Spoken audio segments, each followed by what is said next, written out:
পৃথিবীতে বোধহয় শ্রেষ্ঠ সাম্প্রদায়িক সম্প্রীতির দেশ হচ্ছে বাংলাদেশ।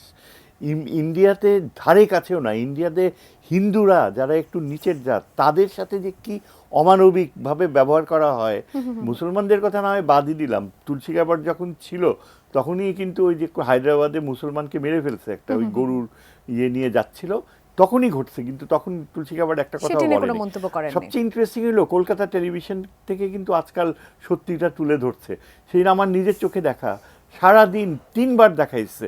এই কলকাতা থেকে এক জার্নালিস্ট এসে এখানকার এক হিন্দু ভদ্রলোককে রাস্তায় থামায় জিজ্ঞেস করে, ভাই আপনার কেমন আছেন? আপনার ভালো আছি।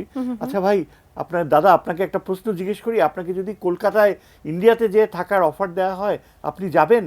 ভদ্রলোক একেবারে রীতিমতো গম্ভীর হয়ে বলল, কেন কেন আমি যাব? বলে, আপনাকে ইন্ডিয়াতে যেয়ে থাকবেন। আমার নিজের দেশ ছেড়ে আমি কেন যাব?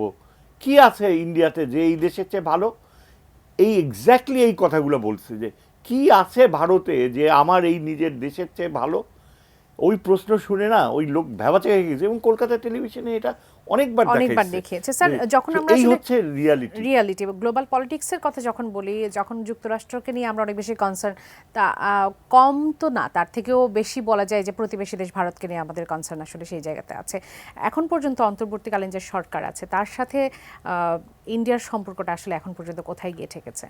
দেখেন, আমাকে দুঃখের সাথে বলতে হচ্ছে, আমরা ভারতের সাথে খুব ভালো সম্পর্ক গড়তে পারতাম যদি যে এই বিজেপি আর আরএসএস বাদ দিয়ে কংগ্রেসের সরকার থাকতো।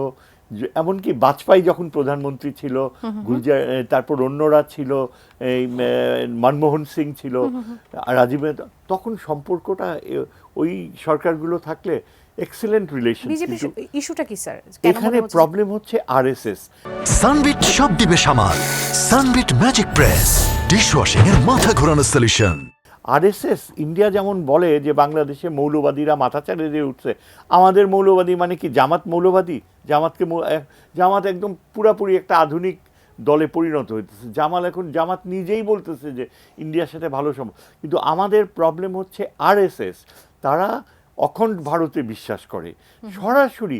আজকেও আরএসএস এর স্পোকসম্যান ইয়েকে বলছে, তারা বিশ্বব্যাপী ঘোষণা দিয়েছে যে এই দক্ষিণ এশিয়ায়, পাকিস্তান, বাংলাদেশে তারা নাকি মৌলবাদ এমন পরিস্থিতি যাচ্ছে যে ভারত এটা কখনো মেনে নেবে না। অথচ ভারতেই কিন্তু আরএসএস এই যে সীমান্তকে মানবে না, তারা অখণ্ড ভারতের কথা বলতেছে। এবং আপনি দেখেন, মোদি যখন বাংলাদেশের সাথে আলোচনায় বসে না, তার বাঁ পাশে কিন্তু আরএসএস এর একজন প্রতিনিধি বসা থাকে, ডান দিকে ফরেন মিনিস্টার আর বাঁ পাশে আরএসএস এর লোক। এবং আরএসএস আমি বেশ কয়েকবার দেখছি একদম ঈগল চক্ষুর মতো মোদির দিকে তাকায়, কি বললি, আর নোট করতেছে। মানে সরাসরি আরএসএস বাংলাদেশে এই যে যার কারণে এখন আমরা দেখতে পাই যে এখনও কিন্তু আমাদের এই যে ক্রাইসিসটা দেখতে পাই, ভারত কিছুতেই মেনে নিচ্ছে না এই সরকারকে। তারা বলতেছে ইলেকশন হইতে হবে। আরে ইলেকশন হবে কিনা সেটা তো আমাদের ব্যাপার। একদম। হ্যাঁ, তারা এই যে বিমস্টেকের সামিট হবে সেখানে এখনো মোদি দেখা করতে চাচ্ছে না। কেন? ইউনূস সাহেবকে এত ভয় পায়?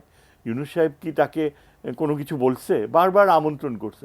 এখন কথা হচ্ছে, কেন মোদি দেখা করবে না? ওই আরএসএস এর কারণে।